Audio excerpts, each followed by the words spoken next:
വയസ്സും 13 വയസ്സുള്ള ഒരു കുട്ടി കൊട്ടേഷൻ കൊടുക്കുക, 17 വയസ്സുള്ള കുട്ടിയുടെ കൂട്ടുകാർ ചേർന്ന് ആ കൊലപാതകം വീട്ടിൽ പോയി, കുട്ടിയില്ലാത്ത ദിവസം മുത്തച്ഛനെ കെട്ടിയിട്ട് നഗ്നനാക്കി മുളക് പൊടി വിതറി അവിടെ കൈയുറകളൊക്കെ തിരിച്ചു വന്ന് കൊലപാതകം നടത്തുക, എന്നിട്ടത് മൊബൈൽ ഫോണിൽ ചിത്രീകരിച്ച് കണ്ടോ അപ്പനെ തീർത്തിട്ടുണ്ട് കേട്ടാ എന്ന് പറഞ്ഞു കൊടുക്കുക. ഈ കുട്ടി ഇത് കണ്ട് ആസ്വദിക്കുക.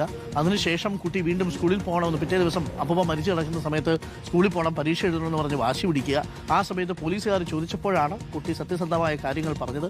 എന്തായാലും കുട്ടിയും 3 പേരും ഇപ്പോൾ പോലീസ് സ്റ്റേഷനിലുണ്ട് എന്നുള്ള വിവരമാണ് നമുക്ക് ലഭിക്കുന്നത്. ലഭ്യമായ വിവരത്തിന്റെ അടിസ്ഥാനത്തിൽ ഇപ്പോൾ നമുക്ക് ഏറ്റവും ഒടുവിൽ ലഭ്യമായ വിവരത്തിന്റെ അടിസ്ഥാനത്തിൽ പെൺകുട്ടിക്ക് ഐഫോൺ വേണമായിരുന്നു, ഈ കൂട്ടുകാർക്ക് ബൈക്കും വേണമായിരുന്നു. അതിനാണ് ഈ സ്വർണം അവർ മോഷ്ടിക്കാൻ തീരുമാനിച്ചതും ഈ കുട്ടി എവിടെയാണ് സ്വർണം ഇരിക്കുന്നത് എന്നുള്ള കാര്യം പറഞ്ഞത്. കുട്ടിയുടെ അമ്മയും ഈ ശിവൻകുട്ടിയുടെ ഭാര്യ, അതായത് കുട്ടിയുടെ അമ്മൂമ്മയും ആശുപത്രിയിലായിരുന്നു. കുട്ടിയുടെ അമ്മ പ്രസവിക്കാൻ പോയ സമയത്താണ് ഈ കൊലപാതകം നടത്തിയിരിക്കുന്നത്. ആലോചിച്ച് നോക്കൂ, നമ്മുടെ കുഞ്ഞുങ്ങളാണ്. അസ്സലാമു അലൈക്കും, welcome back to Visal media. ഞാൻ ഫക്രുദ്ദീൻ പന്താവ്. ചെറിയ കുട്ടികളിൽ പോലും കൗമാരക്കാരായ ആൾക്കാർക്കിടയിൽ പോലും വലിയ കുറ്റകൃത്യങ്ങൾ വർദ്ധിച്ചു വരുന്നൊരു കാലമാണ്. ഹരിപ്പാട് കരുവാറ്റ എന്നൊരു സംഭവം ഞാൻ പറയാം. ഒരു ദിവസം കഴിഞ്ഞ ശനിയാഴ്ച വൈകിട്ട് അവിടെയുള്ളൊരു മനുഷ്യൻ, ഒരു 10-70 വയസ്സുള്ള ഒരാൾ മരണപ്പെട്ട നിലയിൽ കാണുമ്പോൾ ഇയാളുടെ മേത്ത് ഡ്രസ്സില്ല, കഴുത്തിൽ തുണിയൊക്കെ ഇട്ട് മുറുക്കിയൊരു പാടുണ്ട്, പിന്നെ കയ്യും കാലൊക്കെ കെട്ടിയിരിക്കണേ, വീട്ടിലാകെ മുളക് പൊടി വിതറിയ. ആരാണ് ഈ ക്രൂരകൃത്യം ചെയ്തത്? നോക്കുമ്പോൾ വീട്ടിലുള്ള സാധനങ്ങളൊക്കെ വാരി വലിച്ചിട്ടിക്കണം. പരിശോധനയിൽ 9 പവനോളം സ്വർണ്ണാഭരണങ്ങൾ മോഷണം പോയി. ഒന്ന് ആ വീട്ടിൽ ഇയാളെ ഭാര്യ, മകള് പ്രസവത്തിനായിട്ട് ഹോസ്പിറ്റലിൽ പോയിട്ടുള്ള മൂപ്പരെ കൂടെ ആയിരുന്നു. അപ്പോൾ ആ വീട്ടിൽ ഇയാൾ മാത്രമേ ഉള്ളൂ. പിന്നുള്ളൊരു പേരക്കുട്ടി. ഇവരൊക്കെ കൂടി ഇങ്ങനെ പോകുന്ന കാരണം തൊട്ടടുത്ത കുട്ടിക്ക് മാറിയിരിക്കണേ. ആരാണ് ഈ ക്രൂരകൃത്യം ചെയ്തതെന്നുള്ള ഗംഭീര പരിശോധനയായി പോലീസ് വന്നു. ഈ പോലീസ് നായ വന്നിട്ട് തൊട്ടടുത്ത് നിർമ്മാണം നടക്കുന്നൊരു വീടുണ്ട്, അവിടെ ചെന്നു എന്നല്ലാതെ വേറൊന്നും കിട്ടിയില്ല. ഇയാൾക്ക് 3 മക്കളാണുള്ളത്. ഒരു മകൻ, ആൺകുട്ടി മരിച്ചുപോയി. ഇനി 2 പെൺകുട്ടികളുണ്ട്. ഈ 2 പെൺകുട്ടികൾക്കും ഇയാൾ വീടുണ്ടാക്കി കൊടുക്കണം. അപ്പോൾ ഇയാൾ വീട് കൊല്ലത്താണ്. അപ്പോൾ ഈ ഹരിപ്പാട് കരുവാറ്റയിൽ ഇപ്പോൾ ഇയാൾ വാടക വീട്ടിൽ താമസിക്കാൻ തുടങ്ങിയിട്ട് 2 വർഷമായിട്ടുള്ളൂ. ആ സമീപത്തൊന്നും വേറെ വീടുകളില്ല, നിർമ്മാണം നടക്കുന്ന വീടുള്ളൂ. ആരാണ് ഇതിൻ്റെ പിന്നിൽ? ഈ മനുഷ്യനെ ഇങ്ങനെ നഗ്നനാക്കി നിർത്തിയിട്ട് ഈ ശരീരമാസകലം മുളക് പൊടി വിതറി ആരാണ് കുറ്റവാളി എന്നുള്ളതിന് ഒരു സൂചനയില്ല, വിരലടയാളം പോലും ഇല്ല. കാരണം കൃത്യമായിട്ട് ഗ്ലൗസൊക്കെ ഉപയോഗിച്ചിട്ടാണ് ഈ കൃത്യം ചെയ്തിട്ടുള്ളത്. അപ്പോൾ എന്തിനാണ് ഇയാൾ ചെയ്തത്? ഒരു കാര്യം മനസ്സിലായി, മോഷണ ശ്രമമാണ്. കാരണം 9 പവൻ പോയിട്ടുണ്ട്. ഈ 9 പവൻ അവിടെ ഉള്ളത് അറിയുന്ന, ആ വീട്ടിൽ ആ സമയത്ത് ആളില്ലെന്നറിയുന്ന ഒരാളാണ് മോഷ്ടാക്കളെന്ന് മനസ്സിലായി. പിന്നെ സമീപത്തെ CCTV ദൃശ്യങ്ങളൊക്കെ കൃത്യമായിട്ട് കേടുവരുത്തിയിട്ടുണ്ട്. അപ്പോൾ പ്ലാനഡ് ആണ്. ഒരാഴ്ചയോളം ഇതിനു വേണ്ടി ശ്രമങ്ങൾ നടത്തിയിട്ടുണ്ട്. അങ്ങനെ പോലീസിൻ്റെ കൃത്യമായ അന്വേഷണത്തിലാണ് ഞെട്ടിക്കുന്നതിന് വിവരം പോലീസിന് മനസ്സിലായത്. ഇതിൻ്റെ പിന്നിൽ ഇയാളുടെ പേരക്കുട്ടി. ആ പേരക്കുട്ടി കൗമാരക്കാരിയായ പെൺകുട്ടിക്ക് ഐഫോൺ വാങ്ങണം, പിന്നെ കാമുകൻക്കൊരു വില കൂടിയ ബൈക്ക് വാങ്ങണം. അതിനവൾ ഒപ്പിച്ചൊരു വേല, സ്വന്തം മുത്തശ്ശനെ കൊട്ടേഷൻ കൊടുത്തുക. ആർക്ക്? കാമുകൻക്കും കാമുകൻ്റെ ഫ്രണ്ട്സിനും. അങ്ങനെ 10-18 വയസ്സുള്ള, അതായത് നിയമപരമായിട്ട് പ്രായപൂർത്തിയാവാത്ത എന്നാൽ അത്യാവശ്യം ബോധമുള്ള എല്ലാവരും കൂടി ചേർന്ന് വന്ന് ഇയാളുടെ ഗ്ലൗസൊക്കെ ഇട്ട് വന്ന് ഇയാളെ കെട്ടിയിട്ട് ആ വീട്ടിൽ നിന്ന് 9 പവൻ സ്വർണ്ണാഭരണം മോഷ്ടിച്ചു. ഇതിൻ്റെ പിന്നിലുള്ള മുഖ്യ സൂത്രധാര ആരാണെന്നുള്ള ഞെട്ടിക്കുന്നത്. വെറും കൗമാരക്കാരിയായ പെൺകുട്ടി, പ്രായപൂർത്തിയാവാത്തൊരു പെൺകുട്ടി സ്വന്തം മുത്തശ്ശനെ ഇല്ലാതാക്കിയിട്ട് 9 പവൻ സ്വർണ്ണാഭരണം മോഷ്ടിക്കാൻ പ്രേരിപ്പിച്ച ഘടകം. ഇതെവിടെ നിന്നാണ് ഇവർ പഠിക്കുന്നത്? ഈ വെബ് സീരീസും സിനിമകളും സോഷ്യൽ മീഡിയയിലെ ക്രൈം സീനുകളൊക്കെ കണ്ടിട്ട് സ്വന്തം വീട്ടിലൊരാളെ ഇല്ലാതാക്കി. ഈ ഐഫോൺ ഭ്രാന്ത് കയറിക്കുക, അതോടൊപ്പം തന്നെ കാമുകൻ്റെ ഭ്രാന്ത്, ഓൻക്ക് ബൈക്ക് എടുത്ത് കൊടുക്കാൻ ഇല്ലാതാക്കിയത് ഈ പാവം മുത്തശ്ശൻ. ഇത് നമ്മുടെ കേരളത്തിൽ ഇന്ന് നടന്ന സംഭവമാണ് ഞാൻ പറയണത്. ഇന്ന് ഇവരെ പോലീസ് പിടിച്ചു. ഈ പോലീസ് പിടിച്ചു ആരെ? ഈ കൗമാരക്കാരികളെയും ചെയ്തവരൊക്കെ പോലീസ് പിടിച്ചു. ഇവർ ചെയ്ത കൃത്യം ഈ പാവം മുത്തശ്ശനെ ഇല്ലാതാക്കിയിട്ട് അത് വീഡിയോയിൽ, മൊബൈലിൽ വീഡിയോ എടുത്തിട്ട് അത് ഇവൾക്ക് ലൈവ് കാണിച്ചു കൊടുത്ത് കാണുന്നത്. ഞങ്ങൾ വീഡിയോ എടുത്തിട്ട് ചെയ്തിട്ടുണ്ട്, തെളിവ് വേണ്ടേ? എവിടേക്ക് മാറി നമ്മുടെ സമൂഹം മാറിയിട്ടുണ്ടോ? ഇന്ന് ചെറിയ കുട്ടികൾക്ക് പോലും ഈ അക്രമവാസന വരുന്നുണ്ടെങ്കിൽ ആ അക്രമവാസനയുടെ പിന്നിലുള്ള കാരണം കണ്ടെത്തുക. അത് വെറും വാർത്തയാക്കിയിട്ട് കാര്യമില്ല. റിപ്പോർട്ടർ ചാനൽ ഇതൊക്കെ ഒരു വലിയ വാർത്തയാണ്. ആ വാർത്തയിൽ അവർ പറയുന്ന ഗൗരവപ്പെട്ട കാര്യങ്ങൾ കാണുമ്പോൾ നെഞ്ചു തകരാണ്. ഈ പരവൂരുമായി വരുന്ന ബന്ധം വരുന്നത് ശിവൻകുട്ടി, 67 വയസ്സുള്ള ശിവൻകുട്ടിയുടെ യഥാർത്ഥ വീട് കൊല്ലത്താണ്. മാസങ്ങൾക്ക് മുൻപാണ് ആലപ്പുഴ കരുവാറ്റയിൽ വാടകയ്ക്ക് താമസിക്കാൻ വരുന്നത്. അങ്ങനെ പെൺകുട്ടിക്ക് കുഞ്ഞുനാൾ മുതൽ തന്നെ അവിടെയുള്ള ഈ സുഹൃത്തുക്കളുമായി തന്നെ പരിചയമുള്ളതാണ്. അതിൽ ഒരാളുമായി വലിയ സൗഹൃദമുള്ളതാണ്. അങ്ങനെ ആ സൗഹൃദമുള്ള കൂട്ടുകാരനും ആ കൂട്ടുകാരന്റെ മറ്റു 2 കൂട്ടുകാർക്കും ഈ രീതിയിൽ കൊട്ടേഷൻ കൊടുക്കുകയായിരുന്നു. അതിൽ പാരിതോഷികമായി ഈ സ്വർണം കിട്ടിയാൽ ഈ സ്വർണം എവിടെയുണ്ടെന്നുള്ള കാര്യം പെൺകുട്ടിക്ക് അറിയാമായിരുന്നു. അങ്ങനെ വീട്ടിലെ അലമാരയിൽ നിന്നും ഈ സ്വർണം എടുത്തു. അതിൽ 9 പവൻ നഷ്ടപ്പെട്ടിട്ടുണ്ടെന്ന് പറയുന്നു. 6 പവൻ നിലവിൽ കണ്ടെടുത്തിട്ടുണ്ട്.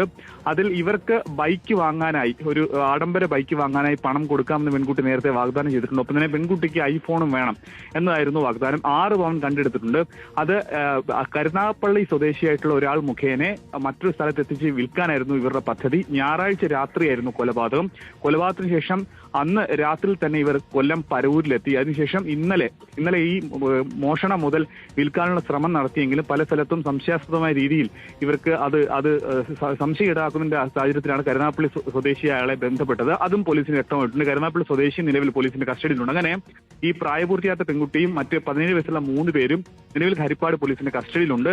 മറ്റെന്തെങ്കിലും കാരണമുണ്ട്, അതായത് കൊലപാതകത്തിന്റെ കാരണം മോഷണം തന്നെയാണെന്നാണ് പോലീസ് പ്രാഥമികം മനസ്സിലാക്കുന്നത്. പക്ഷേ മറ്റെന്തെങ്കിലും വൈരാഗ്യം ഈ പെൺകുട്ടിക്ക് മുത്തച്ഛനോടുണ്ടോ? കാരണം ഈ രീതിയിൽ ഇത്രയും കൊട്ടേഷൻ കൊടുത്ത് ഇങ്ങനെ ഒരു ഐഫോൺ വാങ്ങാൻ വേണ്ടി മാത്രം ഇങ്ങനെ കൃത്യം നടത്തുമോ എന്നത് അറിയേണ്ടതുണ്ട്. അതിലപ്പുറം നമ്മൾ ചിന്തിക്കേണ്ടത്, നാളെ നമ്മുടെ മക്കൾക്ക് ഇല്ലാതിരിക്കാൻ ഇന്നത്തെ കുട്ടികൾ നിങ്ങൾ കണ്ടിട്ടുണ്ടോ? ചെറുകാരണങ്ങൾ മതി. ഏത് മൊബൈൽ ഫോൺ എടുത്ത് വെച്ചാൽ അപ്പം ചെയ്യാൻ പോണ കാര്യം സ്വയം ജീവൻ എടുക്കാൻ എവിടെ നിന്നാണ് ഈ ധൈര്യം കിട്ടുന്നത്? എവിടെ നിന്നാണ് ഇങ്ങനെ ചെയ്യാൻ? അവർ സ്കൂളിൽ നിന്നും പഠിച്ചിട്ടില്ല, മദ്രസയിൽ നിന്നും പഠിച്ചിട്ടില്ല. പക്ഷേ ഇവരുടെ ദേഷ്യം എന്നുള്ളത് തീർക്കാൻ പറ്റുന്ന ഉപകരണം സ്വന്തം ബോഡിയോ അല്ലെങ്കിൽ മറ്റൊരാളോ. ഈ പാവം മുത്തശ്ശനെ തീർക്കാൻ ഈ ഒരു പേരക്കുട്ടിക്ക് ഇങ്ങനെ ദേഷ്യം തോന്നാൻ, അവളുടെ അമ്മക്ക് വേണ്ടി ഉണ്ടാക്കുന്ന വീടപ്പുറത്ത് 2 മകളേ ഉള്ളൂ. ഒരു കുട്ടികൾക്ക് മരിച്ചുപോയി, ഒരു ആൺകുട്ടി. ആ 2 പെൺമക്കൾക്കും വേണ്ടി വീടുണ്ടാക്കുന്ന ഈ മനുഷ്യന് ഒടുവിൽ ആ പേരക്കുട്ടിയുടെ എന്താ പറയുക ഐഫോൺ ഭ്രാന്തിൻ്റെ മുന്നിൽ ജീവൻ നഷ്ടപ്പെട്ടു പോയി. നമ്മുടെ കേരളത്തിൽ നടക്കുന്ന ഒരു കാഴ്ച, ഇതൊരു ഭ്രാന്താലയം തന്നെയല്ലേ? ഇത്തരം കുറ്റവാളികളായിട്ട് കാണരുത്. ഇവർക്ക് ഇനി കുറേ കൗൺസിലിംഗ് കൊടുത്ത് ഇവർ ഏതെങ്കിലും ഒരു ദുർഗുണ പാഠശാലയിൽ കുറച്ചു കാലം താമസിച്ച് ഒരു ജുവൈനൽ ജസ്റ്റിസ് ആക്ട് പ്രകാരമല്ലേ കേസ് വരുള്ളൂ. ഇവർ പുറത്തിറങ്ങിയിട്ട് ഇവർ നൽകുന്ന സന്ദേശം എന്താണ്? ഇത് ഈ ഇത്രയും ചെറുപ്രായത്തിൽ ഇവരിത് ചെയ്യാൻ പ്രേരിപ്പിച്ച ഘടകം എന്താണ്?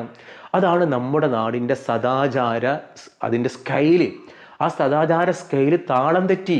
നമുക്ക് എന്തും ചെയ്യാനുള്ള ലൈസൻസ് ആണ് ഇന്ന് മൊബൈല്. ഇത് ഐഫോൺ ഇല്ലാതിരുന്നാൽ മോശമല്ലേ എന്ന് കരുതുന്നൊരു സൊസൈറ്റി ഉണ്ടാക്കി വെച്ചിട്ടാണ്. നല്ല വില കൂടിയ ആഡംബര ബൈക്ക്, വല്ല BMW ബൈക്കോ ഇതൊക്കെ വാങ്ങിയില്ലെങ്കിൽ യുവത്വം. ഇതിനു വേണ്ടി ഒരു വീട്ടിലുള്ള ഒരാളെ ജീവൻ എടുക്കാൻ മാത്രം പ്രേരിപ്പിക്കുന്ന പേരക്കുട്ടികളുണ്ടെങ്കിൽ നഊദുബില്ല, നമ്മൾ ദൈവത്തോട് പ്രാർത്ഥിക്കാനേ പറ്റുള്ളൂ. സാധാരണ പ്രായമായ മുത്തശ്ശന്മാർക്കും മുത്തശ്ശിമാർക്കും വല്യമ്മക്കും വല്യപ്പാക്കും ഒക്കെ പേരക്കുട്ടികൾ എന്ന് പറഞ്ഞാൽ ജീവനാണ്. പേരക്കുട്ടികൾക്ക് വേണ്ടി എന്തും ചെയ്തു കൊടുക്കും. പക്ഷേ ഇന്നത്തെ ഒരു കാഴ്ച അതല്ല. കാരണം ഈ ക്രൈം സീരീസുകൾ കണ്ടിട്ട്, വെബ് സീരീസുകൾ കണ്ടിട്ട് അവരെന്തും ചെയ്യുന്നൊരു മനോനിലയിലാണ്. അതിൽ മൊബൈൽ ഫോൺ ഒരു കാരണമാണ്. പിന്നെ ഇതുപോലെയുള്ള കുട്ടിക്കുറ്റവാളികളാക്കി നോക്കാതെ വലിയ ആളുകൾക്കുള്ള ശിക്ഷ കൊടുക്കണം. ഒരു നിലക്കും ഇവരെ പുറത്തിറങ്ങാത്ത ശിക്ഷ ഉണ്ടോ അത് കൊടുക്കണം. ഇപ്പോൾ കഴിഞ്ഞ ദിവസം ഇതേപോലത്തെ ഒരു സംഭവം ഉണ്ടായി. അതായത് ഇതുപോലത്തെ ഒരു പ്രായപൂർത്തിയാവാത്ത കൗമാരക്കാരിയായ പെൺകുട്ടി, അത് ഈ പെൺകുട്ടിക്കൊരു പ്രണയം. ആ പ്രണയം സ്വാഭാവികമായിട്ടും അതിൻ്റെ പിതാവ് പിടിച്ച പറഞ്ഞ മോൾ ഇത് ചെയ്യരുത്, മോൾ അങ്ങനെ ചെയ്യാൻ പാടില്ല എന്ന് പറഞ്ഞ് വിലക്കി ഇതിന് ചെയ്ത് ഒപ്പിച്ചെന്നാൽ ഈ കാമുകനും കൂടി ചേർന്നിട്ട് നേരെ പോലീസ് സ്റ്റേഷനിലേക്ക് ഫോൺ വിളിക്കാൻ. ഇയാളെ സ്വന്തം മകളെ ലൈംഗികമായിട്ടാക്കിയിട്ടുണ്ട്. പലതവണ പോലീസ് വന്ന പാട് മകളോടുള്ള മൊഴി പോലും രേഖപ്പെടുത്താതെ ഈ മനുഷ്യനെ കൊണ്ടുപോയിട്ട് ജയിലിലിട്ടു. 1.5 വർഷം ഇയാൾ ജയിലിൽ കിടന്നു. ഇയാളെ ഇളയ മകൻ 10ാം ക്ലാസ് പരീക്ഷ എഴുതാൻ കഴിയാതെ ഒരുപാട് ബുദ്ധിമുട്ട്. ഒരു പരീക്ഷ എഴുതി നല്ല മാർക്കിൽ പാസ്സായി. +1 ചേരാൻ കഴിഞ്ഞില്ല. കാരണം പിതാവ് ജയിലിൽ. എന്തിന്? സ്വന്തം മകൾ. അപ്പോൾ ഈ പെണ്ണ് അവനവൻ്റെ പ്രണയം തടഞ്ഞതിന് പിതാവിന് കൊടുത്ത പണിയാണ്. 1.5 വർഷം കഴിഞ്ഞ് കോടതിയിലെത്തിയിട്ട് കോടതിയും മനുഷ്യൻ നിരപരാധിയാണെന്ന് കണ്ട് വെറുതെ വിട്ടു. നിങ്ങൾ നിങ്ങൾ കുറ്റവാളിയല്ല. പക്ഷെ നഷ്ടപ്പെട്ടത് ആ മനുഷ്യർക്ക് തിരിച്ചു കിട്ടുമോ? ആ മനുഷ്യൻ. അപ്പോൾ ഈ കുട്ടികളുടെ ഉള്ളിലെ കുറ്റവാളിത്തം ഞാൻ പറയണത്, കുട്ടികൾക്കുള്ളിലെ ക്രൈം മനോഭാവം അത് വളരെ വലുതാണ്. അതുകൊണ്ട് നമ്മുടെ സിസ്റ്റത്തിൽ മാറ്റം വരണം. ഇവരെ കുറ്റവാളികളായിട്ടല്ല കാണേണ്ടത്, വലിയ കുറ്റവാളികളായിട്ട് തന്നെ കാണണം. അല്ലെങ്കിൽ നാളെ നമ്മുടെ സമൂഹം ഇതുപോലെ കുറ്റവാളികൾ നിറയും.